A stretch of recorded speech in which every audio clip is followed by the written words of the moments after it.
Assalamualaikum warahmatullahi wabarakatuh. Perkenalkan, nama saya Siti Fadila Muntaramu dari kelas A Prodi Pendidikan Kimia.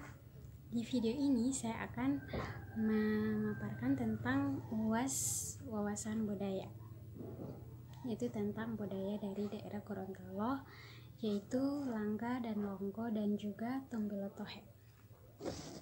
Budaya Langga dan Longgo. Jadi Langga dan Longgo ini merupakan bela diri khas Gorontalo yang sudah ada sejak abad ke-16. Saat itu Islam mulai masuk ke Indonesia.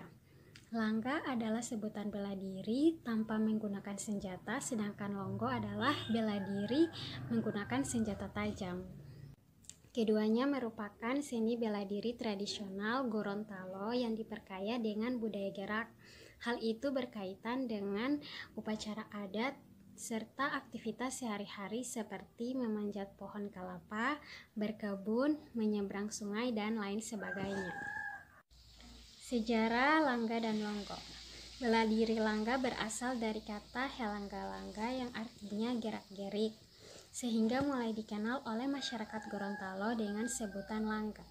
Asal-usulnya dari Jupanggola yang diberi gelar Raja Ilato yang dapat menghilang dan muncul secara tiba-tiba di kerumunan orang banyak.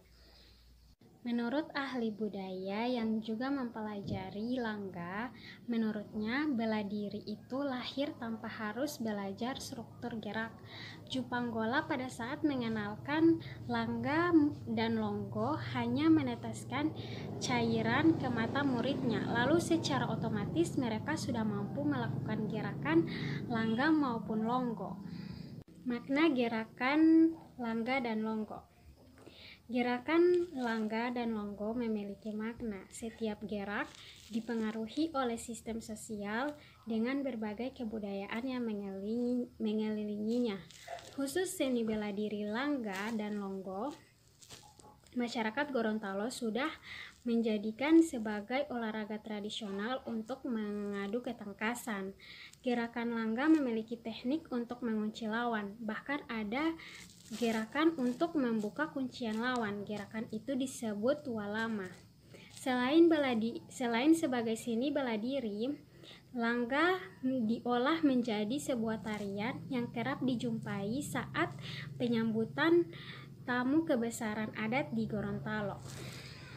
Sekarang kita masuk pada budaya kedua, yaitu Tombilo Tohe.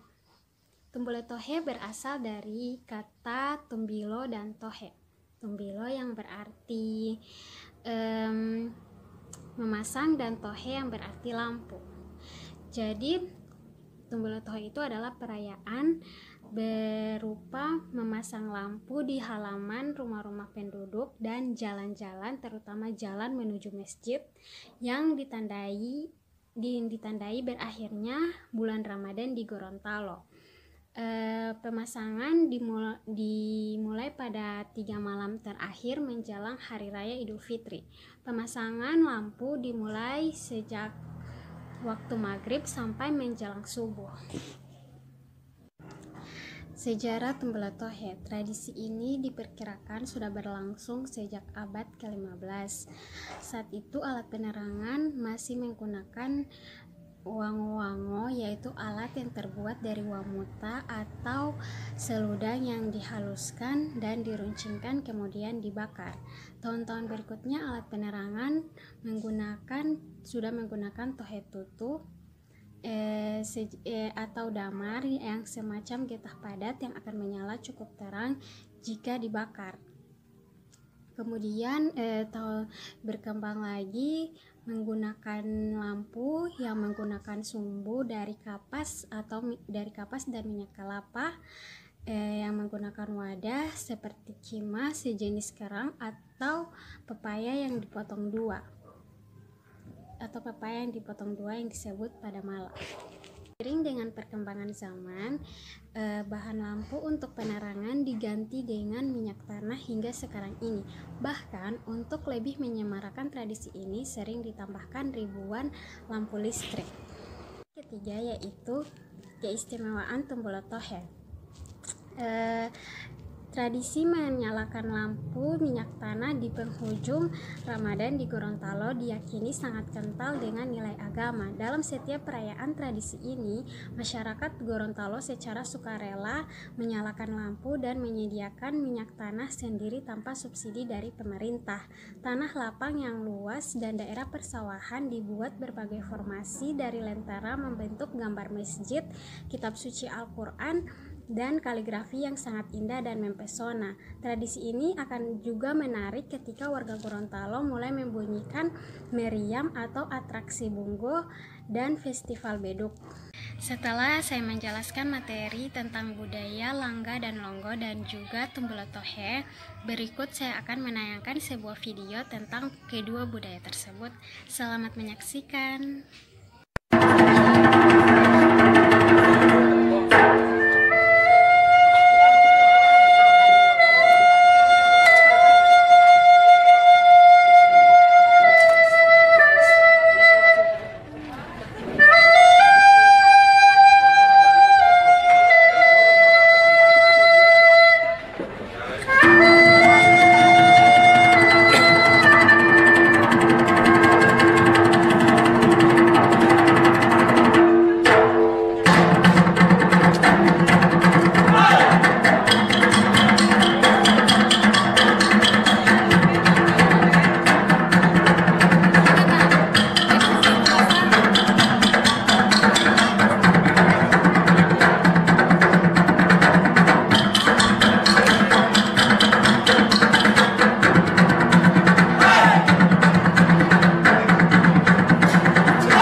tersebut, saya akan menjelaskan bagaimana kedudukan budaya daerah Gorontalo terhadap pendidikan multikultural.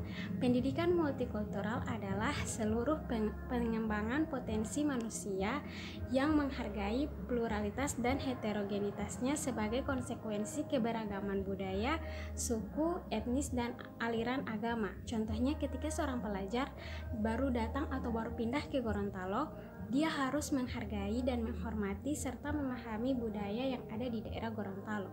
Dan terakhir, saya akan menjelaskan tentang kedudukan budaya daerah Gorontalo terhadap integritas nasional. Daerah Gorontalo saat ini mulai mengembangkan sayapnya dilihat dari prestasi-prestasi yang telah dicapai oleh Gorontalo, yaitu mendapat peringkat keempat integritas tertinggi se-Indonesia. Baiklah, itu saja yang bisa saya jelaskan tentang budaya daerah Gorontalo serta kedudukannya terhadap pendidikan multikultural dan integritas nasional. Lebih dan kurangnya mohon dimaafkan. Wabillahi taufiq wal hidayah. Wassalamualaikum warahmatullahi wabarakatuh.